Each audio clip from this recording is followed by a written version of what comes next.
Selamat pagi pemirsa. 9 orang hakim di Mahkamah Konstitusi dilaporkan ke Polda Metro Jaya. Ini pertama kalinya dalam sejarah sejak Mahkamah Konstitusi berdiri di tahun 2003. Semua hakimnya dilaporkan ke aparat penegak hukum. 9 hakim dilaporkan atas dugaan pemalsuan putusan MK. Pemirsa, inilah editorial Media Indonesia di seri ini Jumat 3 Februari 2023 dengan tema Tragedi Penjaga Konstitusi bersama saya Leonard Samosir. Editorial Media Indonesia ini juga dapat Anda simak melalui MG Radio Network di frekuensi 94,7 FM di kawasan Jakarta dan sekitarnya. Para pendengar dan Anda semua bisa ikut menyatakan pendapat Anda dengan menelepon nomor telepon 021 583 99 100. Dan pemirsa, pagi ini telah hadir di Studio Metro TV anggota Dewan Redaksi Media Group Don Bosco Selamun. Bang Don, selamat pagi. Selamat pagi, Leo. Sehat-sehat, Bang? Sehat, Leo. Bukan dari 1 dari 9, bukan ya? ini sangat menarik jurnalis. Sekali. Iya, itu dia, Bang. Ini aneh sekali dan menarik sekali. Tapi sebelum kita bahas itu, Bang Don dan pemirsa, kita lihat dulu ada beberapa berita yang diperhatikan Media Indonesia. Yang pertama, headline Media Indonesia untuk hari ini senapas dengan editorial. Dugaan pidana ubah putusan mesti diusut. Ini kan sudah dibentuk, Bang, Mahkamah Kehormatan Mahkamah Konstitusi. Apakah kemudian itu cukup? Kita tunggu hasilnya, atau memang harus diusut karena ini ada dibilang dugaan pidana. Bagaimana, Bang Don? Ya, karena perubahan frase itu juga punya akibat hukum yang bisa sangat berbeda dan sangat besar perbedaannya. Maka dugaan pemalsuan itu harus diusut juga. Kecuali kan bisa ada alasan bahwa ini typo, salah ketik, tetapi ini sangat berbeda. Satu, dengan demikian itu silogismenya itu adalah bahwa karena begini, maka kalau lihat keputusan nanti saya kira penonton bisa dengar dari editorial hari ini. Dengan demikian itu mengacu pada pasal 23 Undang-Undang tentang MK, berarti pemecatan atau pencopotan si Aswanto itu nggak sah, harus batal. Dan kita tahu bahwa latar belakang pemecatan itu sebetulnya aroma politisnya itu kan besar. Lalu kemudian kalau dengan kedepannya itu berarti berlaku untuk yang depan, yang akan datang, dan tidak berlaku untuk sekarang. Atau kalaupun itu berlaku untuk sekarang, itu dianggap keputusan MK itu stempel atas keinginan DPR untuk mengganti Aswanto. Dan lalu kemudian orang melihat, ya kalau lihat sejarah masa lalunya bahwa MK itu tidak bersih-bersih amat. Dulu kan kita lihat ada Pak Akil, lalu kemudian ada Pak Patrialis, semua terlibat dalam perkara-perkara besar dengan tuntutan dan hukuman yang juga besar. Bahkan siapa? Akil itu penjara seumur hidup. Kalau kita lihat, ya ini menjadi pertanyaan bahwa ya jangan-jangan ya ini juga harus diusut gitu. Apalagi kalau kita dengar cerita tentang banyaknya mafia peradilan, entah Markus atau maklar kasus dan seterusnya, kan ini menimbulkan pertanyaan. Maka itu dilaporkan ke polisi untuk diselidiki apakah ini ada pemalsuan atau tidak, dan tentu prosesnya akan berlanjut. Kalau majelis kode etik, ya dia harus mencari itu internal. Kita nanti bahas itu lebih jauh di editorial ya, Bang. Dan kita tinggalkan itu dulu, kita ke berita selanjutnya di halaman 2, pemirsa, di halaman dalam di harian Anda. Ini dari kasus terbunuhnya Brigadir Joshua, Bang Don. Kubu Baradae Eliezer kutip pesan ex-Jaksa Agung Baharudin Lopa. Ini menarik sekali, Bang, kata-katanya. Bagaimana, Bang? Ya, saya rasa kutipan ini memang kontekstual karena yang dikutip juga adalah seorang Jaksa Agung yang sangat legitimate tentang perilakunya yang bersih, integritasnya yang bersih, lalu kemudian track recordnya yang betul-betul lurus dalam penegakan hukum. Jadi memang layak kita kutip. Dalam kasus ini mungkin lawyernya berpikir orang seperti Eliezer itu adalah seseorang yang berani mengambil jalan sendiri. Coba kalau kita kutip, ya banyak yang salah jalan, tapi merasa tenang karena banyak teman yang sama-sama salah. Beranilah menjadi benar meskipun sendirian. Jadi kira-kira orang mungkin dia melihat atau menganalogikan keberanian seorang Eliezer sama dengan statement yang dibuat atau pernyataan yang buat oleh almarhum Lopa. Ini memang kasus ini sebentar lagi kan minggu depan itu kan akan ada pembacaan keputusan ya. Jadi Sambo dan seterusnya, jadi vonis itu akan berlangsung. Richard Eliezer bahkan 15 Februari dan jadi mulai tanggal 13 sampai 15 akan ada keputusan. Kita harap memang dan kita percaya, saya percaya Bang Don bahwa hakim ini akan memutuskan yang adil dan benar-benar menjadi wakil Tuhan. Betul, kita tinggalkan itu. Begitu. Baik Bang, kita ke berita selanjutnya. Ini dari dunia politik. Silaturahim antar partai penting untuk stabilitas. Ini setelah pertemuan terakhir Partai Nasdem dan Partai Golkar, terbuka juga peluang untuk pertemuan-pertemuan dengan partai yang lain. Bagaimana Bang Don? Iya, kita lihat bahwa situasi politik kita kan makin intens kan. Ya. Sudah mulai kita lihat bagaimana kecenderungan koalisinya, bagaimana mereka sedang berdiskusi dan mencari siapa calon presiden dan calon wakil presiden. Yeah. Lalu kemudian kita lihat ada beberapa hal di mana mereka sibuk misalnya berurusan dengan perkara di MK tentang proporsional tertutup dan proporsional terbuka. Kalau kita lihat ya pertemuan di antara partai politik memang makin intens makin baik. Yeah. Yang kita catatkan pertemuan itu harus bisa mengurai hal-hal yang mungkin deadlock atau hal-hal yang mungkin jadi persoalan bagi publik itu. Jadi bukan sekedar duduk-duduk begitu saja. Ya, yang kita inginkan seperti itu. Dan kemudian yang kedua adalah bahwa ya mereka harus bisa bertemu pada platform program mestinya. Selain orang, jadi mereka bertemu pada platform program sehingga kita bisa dari situ kita bisa melihat seperti apa tone Pilpres atau pemilu pada 2024. Okay. Kita bisa tahu kalau sekarang ada yang bilang nanti akan seperti 2014 kah atau 2019 kah? Kita berharap bahwa itu tidak akan terjadi lagi seperti itu. Dan saya kira tone-nya semua partai politik kalau bisa duduk untuk mengurangi tone yang seperti tahun 2014, tahun 2019. Baik. Kita sudah belajar mestinya dari situ. Iya. Dan ini kan menjadi contoh yang baik ya bagi seluruh rakyat bagaimana walaupun ada perbedaan tetapi tokoh-tokoh partai politik ini tetap bisa berteman secara personal begitu ya Bang? Kelihatan bermusuhan itu kan dari luar sebetulnya. Itu dia. Tapi di antara mereka duduk-duduk ketawa-ketawa, ngopi, rokok, lalu kemudian baik-baik saja sebetulnya. Baik, kita harapkan akan terus seperti itu iklim politik di Indonesia. Kita ke berita selanjutnya dari kolom politik dan hukum di halaman 4. Pemirsa Anda bisa lihat permisif terhadap korupsi bikin pesimistis. Rupanya Indonesia jadi permisif nih Bang kepada korupsi. Maksudnya bagaimana berita ini Bang? Ya kalau kita lihat kan gebrakan yang dilakukan oleh KPK kan sepertinya menurun. Satu. Kedua kita melihat banyak hukuman yang didiskon terhadap para koruptor. Itu sebabnya kenapa kemudian orang melihat khususnya ICW ini seperti ada permisifnya. Pemakluman. Ya ada semacam pemakluman. Dan itu kan korupsi itu kan sudah datang dari yang paling tinggi sampai yang paling bawah. Sampai institusi yang paling rendah.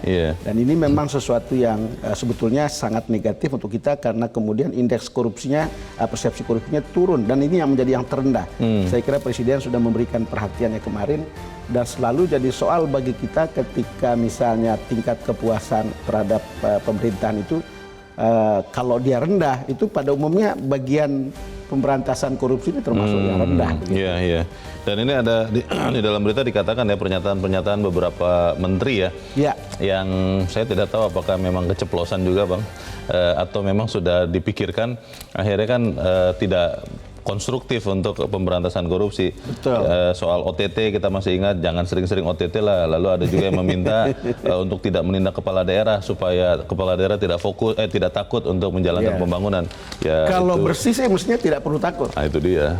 Kan pernah ada Gio mengatakan kalau bersih kenapa harus risih begitu Bang? Iya, betul ya. Baik, kita harap itu segera berubah permisivitas terhadap korupsi. Kita ke editorial pemirsa. Pada hari ini diberi tajuk tragedi penjaga konstitusi. Ini tragedi kan biasanya sudah terjadi ya Bang ya, bahwa ada sesuatu yang menyedihkan, yang tidak diinginkan dan bisa merusak ke depannya.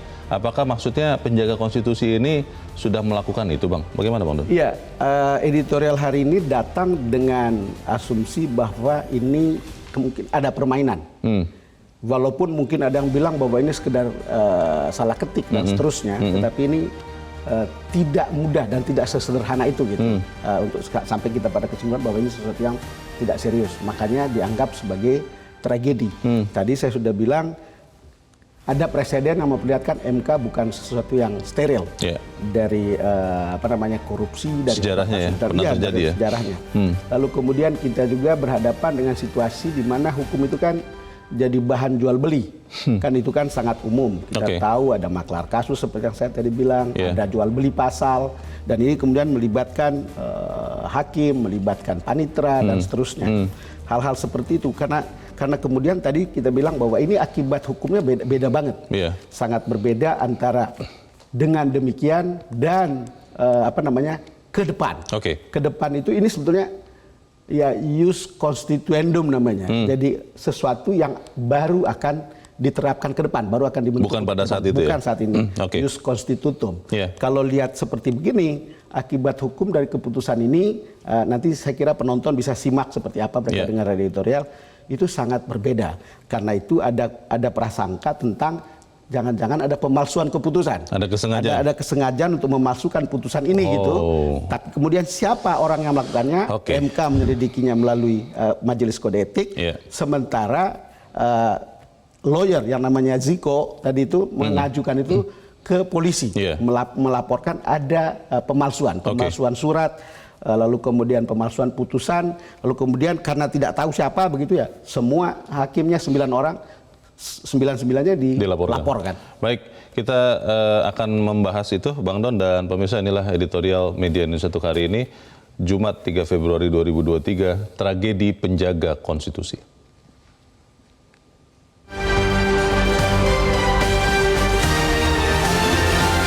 Tragedi penjaga konstitusi.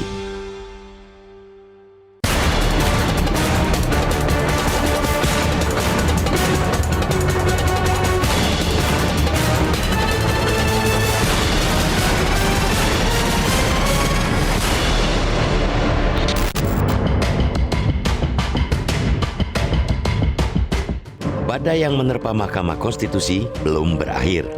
Kali ini tak tanggung-tanggung, semua hakim yang berjumlah 9 orang di lembaga peradilan tersebut dilaporkan ke Polda Metro Jaya.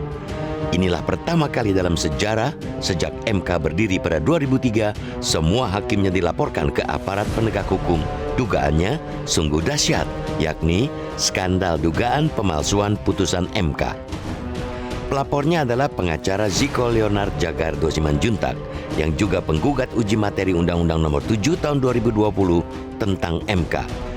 Ziko mengendus praktek lancung di balik dugaan pemalsuan putusan tersebut. Putusan yang berbeda antara yang dibacakan hakim MK dalam persidangan yang terhormat dan yang dipublis di website MK.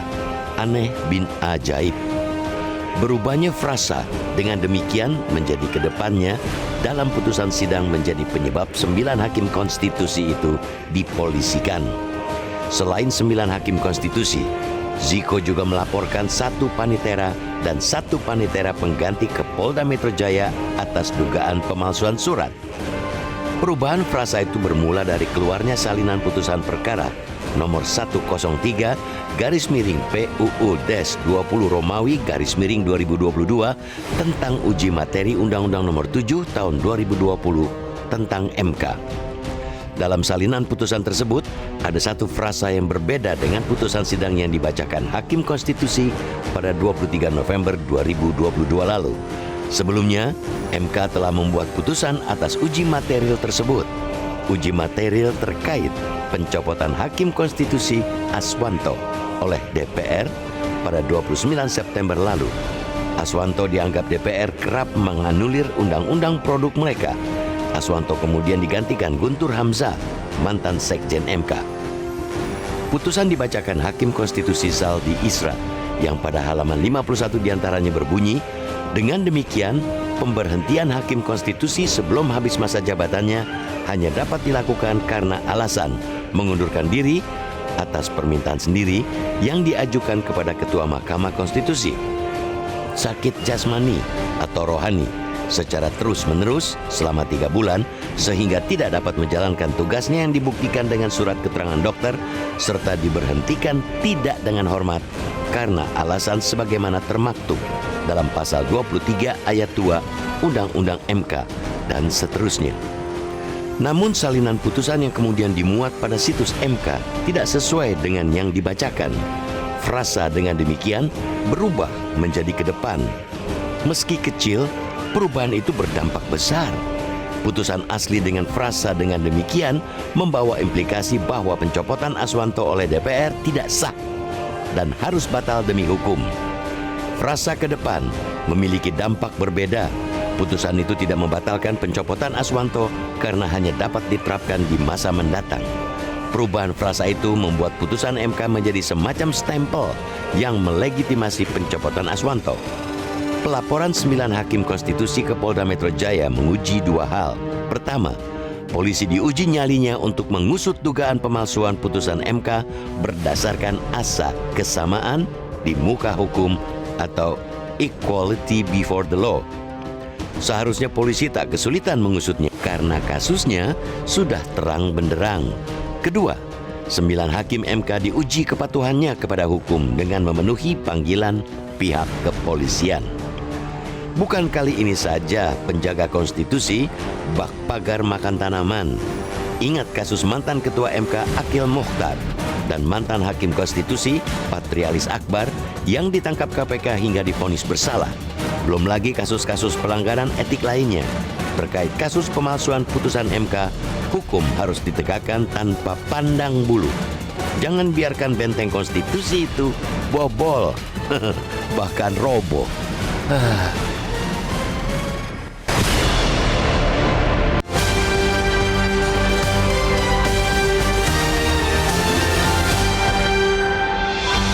Di bagian berikut Anda bisa ikut menyatakan pendapat Anda, pemirsa. Untuk saat ini tetaplah bersama kami.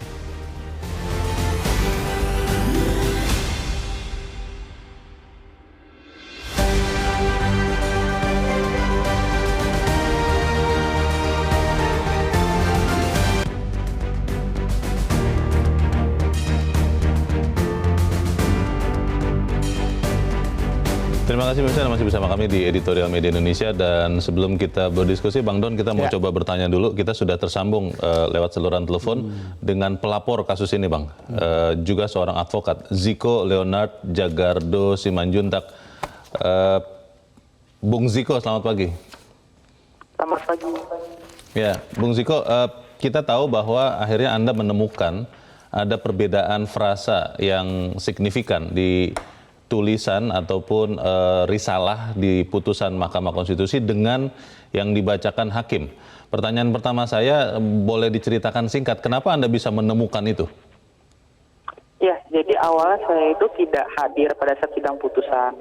Nah, tapi kemarin awal Januari ketika saya menonton ulang sidang rekamannya, karena sidang rekamannya bisa diakses di YouTube MK, saya mendengarkan kok pemikiran saya itu berbeda dari yang diucapkan dengan yang diterima di file putusan oleh saya, begitu.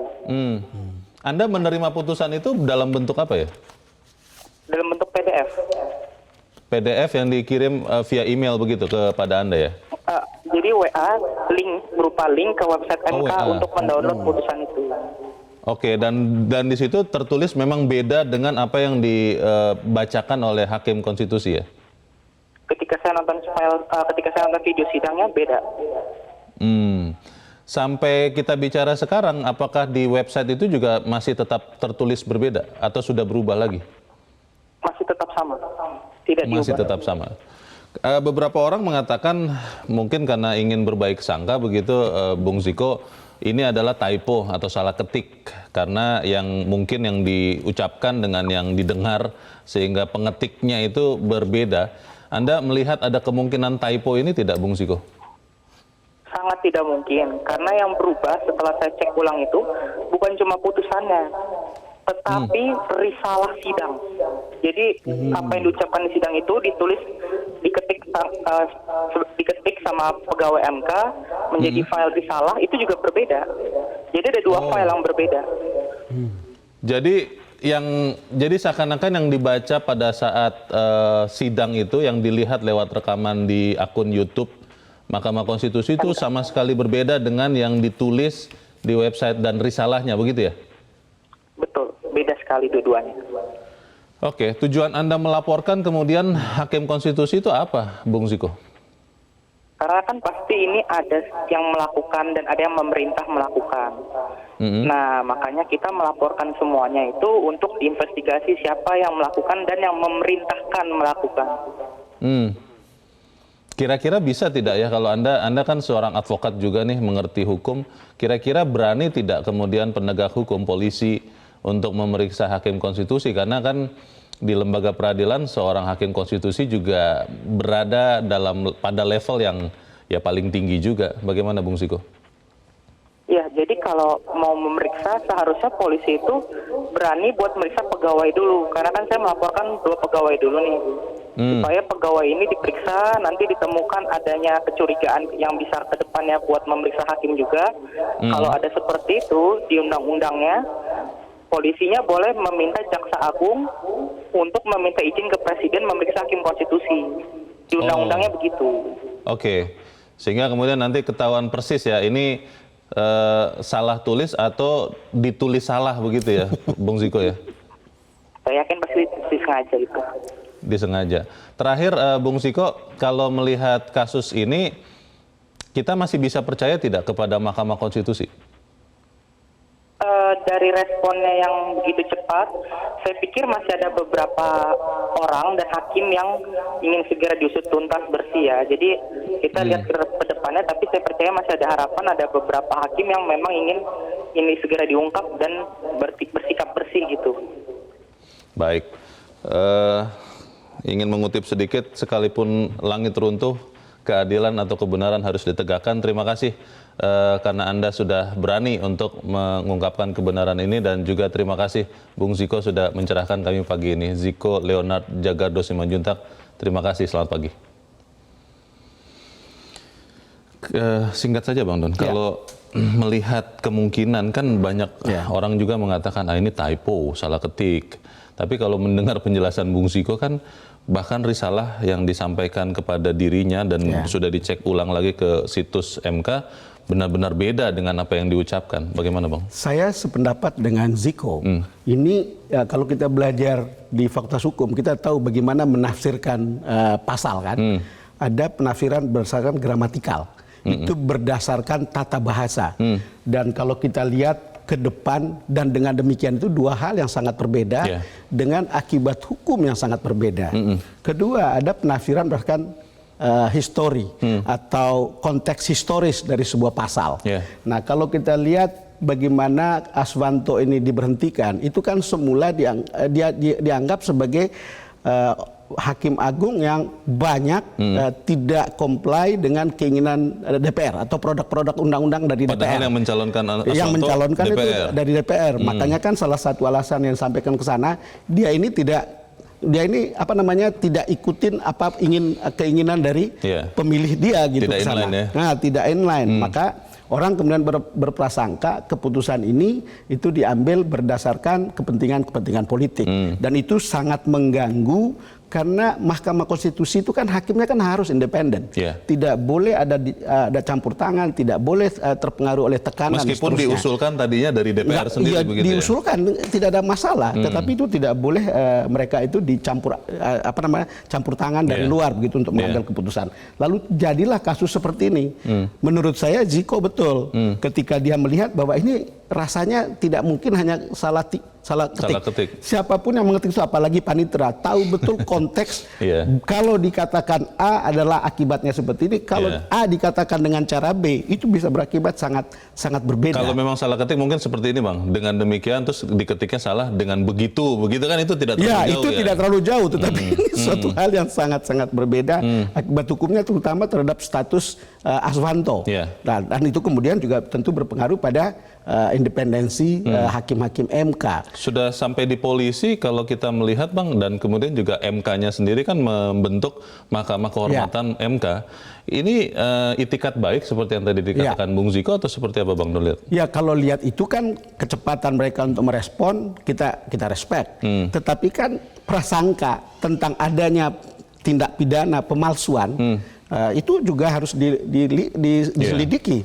Karena kalau tidak, membiarkan hal seperti ini juga sesuatu hal yang besar sebetulnya. Apalagi MK ini kan problemnya kan pengambil keputusan pertama dan terakhir. Jadi dia tidak ada lagi orang lain yang bisa memutuskan di atas itu, atas keputusan dia sendiri. Tidak bisa dibanding. Jadi itu no room for error. Jadi tidak boleh ada ruang sedikit pun untuk salah. Dan itu mereka ada 9 orang. Kalau itu diserahkan hanya kepada pengetiknya, itu juga jadi masalah. Paling tidak sebelum diunggah atau diumumkan, mestinya ada hakim yang harus teliti membaca. Saya juga mencoba membaca tadi malam, itu betul di halaman 51. Itu betul masih ada tulisan itu. Dari situsnya dari MK, situsnya ya? MK. Jadi ke depan pemberhentian hakim konstitusi sebelum habis masa jabatannya hanya dapat dilakukan karena bla bla bla alasannya ya. Tetapi kemudian yang dibacakan oleh Prof. Sardi Isra itu adalah dengan demikian. Menurut saya hal yang kedepannya menjadi kedepannya ya. Oke, kita nanti akan bahas lebih jauh Bang Don, tapi kita harus jeda dahulu dan pemirsa tetaplah bersama kami. Editorial Media Indonesia kembali selepas headline pukul 7 waktu Indonesia Barat.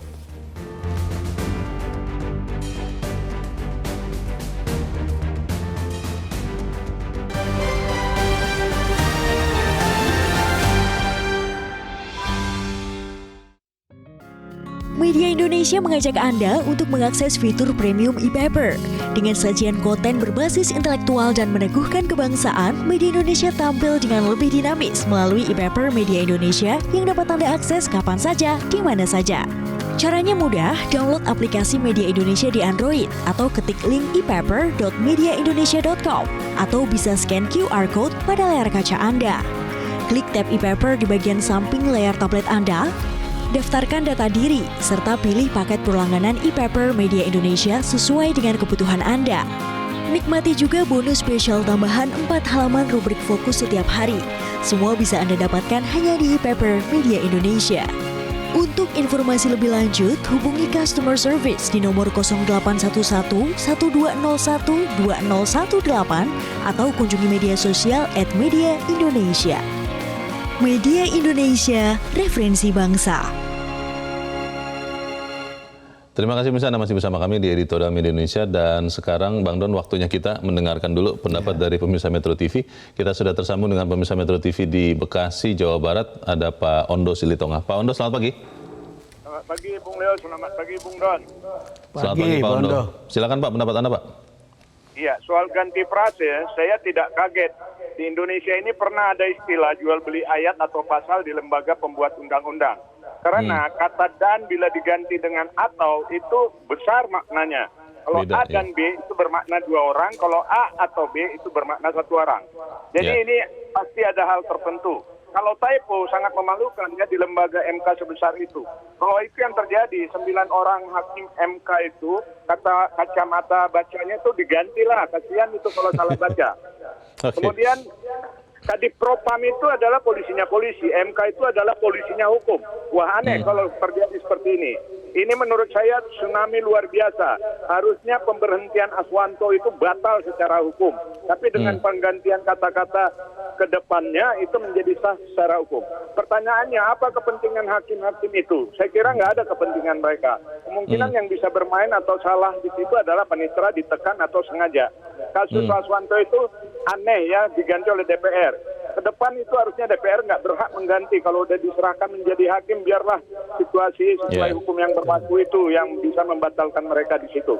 Saya memohon, ayo MK, jadilah polisinya hukum yang baik ke depan. Terima kasih. Baik, terima kasih Pak Ondo Silitonga di Bekasi, Jawa Barat untuk pendapat Anda Pak. Selamat pagi. Di belakang Pak Ondo ada Pak Sukarwan di Temanggung, Jawa Tengah. Pak Sukarwan, selamat pagi. Selamat pagi Metro TV. Selamat pagi Pak Sukarwan. Bagaimana Pak pendapat Anda Pak? Silakan Pak. Begini Bang, ini saya berpendapat agak lain dari sisi lain. Ini semua itu akibat semua pejabat SD, SMP, SMA perguruan tinggi tidak lagi mengenal Pancasila. 36 butir-butir Pancasila semua perilaku manusia ada di sana. Tidak melakukan perbuatan yang merugikan orang lain, cinta tanah air dan bangsa. Kalau semua itu ditatar P4 seperti zaman dulu, Amrozi, Imam Samudra tidak akan berbuat seperti itu. Pak Ferdi Sambo tidak akan berbuat seperti itu. Mahkamah Konstitusi hakimnya memprihatinkan karena tidak ditatar P4. Pancasila hanya sekarang Pancasila diinjak-injak. Oke. Tidak seperti dulu orang tidak hafal Pancasila mau mengamalkan bagaimana. Baik. Walaupun ibadahnya rajin, kalau tidak tahu Iya. Pancasila omong kosong. Itu saja Baik. saya. Jadi melihat dari gambaran yang lebih luas. Terima kasih Pak Sukarwan di Temanggung, Jawa Tengah untuk pendapat Anda Pak. Selamat pagi. Menarik Bang Don, tadi Pak Ondo mengatakan jual beli ayat itu sudah pernah didengar. Tapi kalau kemudian ada perubahan frasa seperti ini yang signifikan, tadi Bang Don sudah katakan bedanya, artinya kepentingan hakim konstitusinya apa Bang? Ya itulah yang kita tidak tahu. Tetapi kalau kembali lagi ke konteks politik, ke depan, kalau pakai kata ke depan, itu berarti keputusan Hakim MK ini adalah stempel bagi keinginan DPR untuk memberhentikan Aswanto. Kalau dengan demikian, karena di situ syarat penggantian hakim atau pemberian itu sudah sangat jelas, itu kalau dengan demikian Aswanto itu tidak boleh tidak diberhentikan. Artinya putusan itu harus batal demi hukum sebetulnya kalau lihat sekarang begitu. Sehingga Aswanto tetap hakim konstitusi. Iya, jadi ini sebetulnya beyond semantic problem. Jadi ini lebih dari itu gitu. Tapi apa masalahnya? Tentu kita akan lihat bagaimana polisi menyelidiki pemalsuan ini gitu. Apakah betul pemalsuan, apakah salah ketik. Kalau pemalsuan, apa latar belakangnya, siapa yang memalsukan, apakah dia dibayar, lalu kemudian atas perintah siapa, itu harus diusut. Betul seperti kata Pak Ondo, kan umum sekali kita tahu, kasih uang habis perkara itu KUHP. Lalu kemudian banyak maklar kasus di sana. Begitu, lalu kemudian saya survei tadi malam, riset itu bagaimana banyak panitera dan hakim yang terlibat karena jual beli pasal. Memang ada yang sangat ekstrim. Misalnya kalau jual beli pasal di tingkat panitera, ada memasukkan keputusan. Putusannya benar, tapi kemudian dipalsukan. Dari hukuman 12 tahun menjadi 2 tahun. Coret satunya. Kan bisa begitu kira-kira. Sampai begitu ya? Ada cerita-cerita seperti itu. Kenapa kemudian panitera menjadi begitu penting? Ini putusan palsu, tetapi kan dia dibayar. Begitu. Ada cerita, itu saya wartawan hukum, jadi cukup lama untuk lihat-lihat yang begitu dan cerita-cerita yang sangat umum di di belakang ruang pengadilan. Jadi kalau lihat seperti ini, rasanya kita harus respect kepada Ziko yang kemudian membongkar hal-hal seperti ini. Ini kan ada dua proses yang akhirnya berjalan ya Bang. Mahkamah Kehormatan sudah dibentuk dan bekerja, diberi waktu 30 hari sampai akhir Februari kurang lebih. Tapi juga Ziko tadi melaporkan kepada Polda Metro Jaya. Pertanyaan pertama saya, apakah kemudian ini bisa berjalan bersamaan atau memang polisi nanti akan menunggu dulu nih MK-MK ini hasilnya apa? Ya mungkin kalau polisi kan belum ada responnya sampai sekarang kan, mereka masih harus pelajari dulu. Kemungkinan mereka harus tunggu seperti apa hasil pelacakan dari MK-MK begitu. Tapi kembali lagi Leo, kalau kita lihat konteks pemberhentian seorang Aswanto, lepas dari pro atau kontra, tapi memang kalau kita lihat itu Mas Bambang Pacul itu ngomong kinerja hakim konstitusi ini mengecewakan lantaran kerap membatalkan produk undang-undang dari DPR. Padahal dulu terpilih dari usulan DPR. Dasarnya Anda tidak komitmen, nggak komit dengan kita. Ya mohon maaf lah, ketika kita punya hak dipakailah. Jadi kemudian ini dasarnya. Sementara kalau kita lihat terrekod Aswanto, ya memang ada beberapa gitu dari 1 dari 9. Jadi dia kan terpilih oleh DPR kan.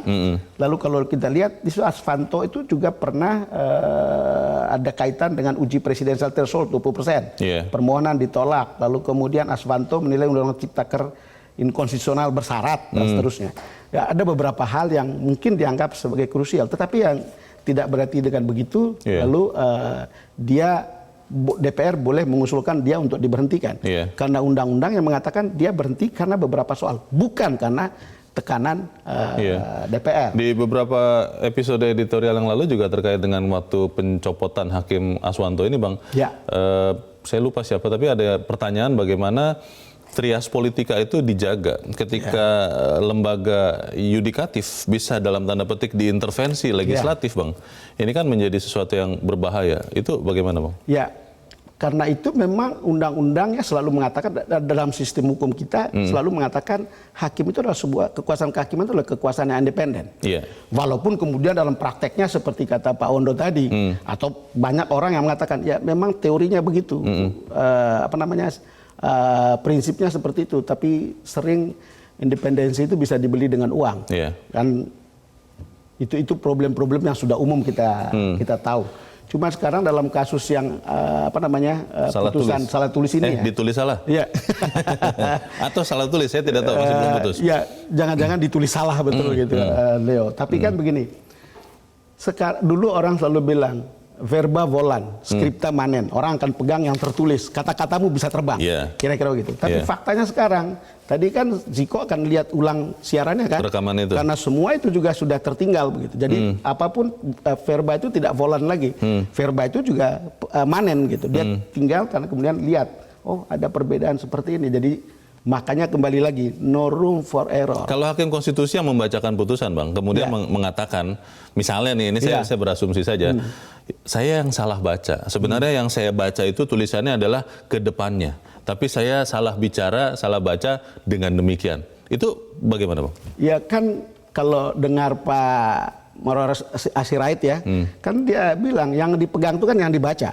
Oh. Yang dibaca, karena itu dipublish di depan umum. Oke. Nah, bukan yang tertulis. Itu gitu. Kalau lihat seperti itu, mestinya tidak boleh ada kesalahan. Baik. Kalaupun mengaku keliru, ya harus membuktikan betul bahwa itu hanya sekedar sebuah kekeliruan. Baik. Tapi menurut saya terlalu jauh untuk mengatakan seorang Saldi Isra keliru gitu. Itu dia. Dia termasuk hakim yang saya belum kenal, yang sangat cermat, dengan latar belakang akademik yang mumpuni. Baik. Dan rasanya dia tahu ketika dia mengatakan seperti ini, dan kalau tiba-tiba ada kata ke depan, saya rasa dia akan ralat di situ. Oke.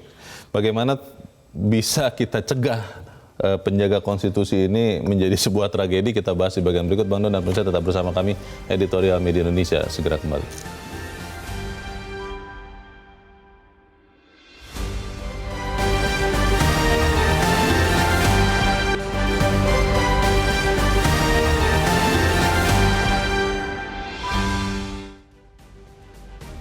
Terima kasih pemirsa, Anda masih bersama kami di Editorial Media Indonesia dan kita ada di bagian akhir dari diskusi kita pagi ini. Bang Don, Mahkamah Konstitusi itu kan disebut-sebut penjaga atau benteng konstitusi. Betul. Dialah yang menjaga apakah peraturan-peraturan di bawah Undang-Undang Dasar itu bertentangan. Undang-undang ya? Iya, undang-undang dan segenap peraturan yang lain. Kalau pertanyaannya begini Bang, kalau ini benar-benar memang ada kesalahan yang didesain ya. Ini bukan kealpaan, bukan kelalaian ya. Pertanyaannya adalah apakah kita masih bisa percaya kepada 9 hakim konstitusi, kepada Mahkamah Konstitusi, karena tidak lama lagi kita juga masuk ke perhelatan politik yang sangat membutuhkan kepastian integritas dari sebuah lembaga Mahkamah Konstitusi. Ya, ini pertanyaan yang juga umum, Leo, di hati atau di pikiran publik ya.